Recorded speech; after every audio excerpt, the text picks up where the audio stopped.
আমরা গেলাম Rangpur Chikli water park.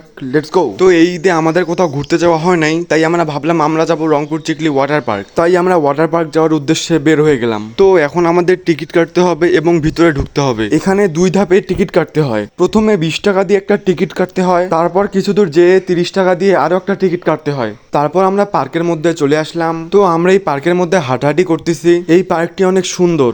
এই পার্কটিতে মোটামুটি অনেকগুলো রাইড রয়েছে। এই পার্কটিতে কিছু রেস্টুরেন্টও রয়েছে। এই পার্কটিতে অনেকগুলো ছবি তোলার জায়গা রয়েছে। এখানে ছবি তোলার জন্য সবচেয়ে পপুলার হচ্ছে এই জায়গাটা। এখানে ছবি তুলে আমরা আবার হাঁটা শুরু করলাম। এই সাইডে আরো কিছু খাবারের দোকান রয়েছে। তার কিছু দূর হাঁটার পরে রয়েছে রংপুরের সবচেয়ে বড় নাগরদোলা। নাগরদোলার পাশেই রয়েছে বাচ্চাদের জন্য কিছু রাইড।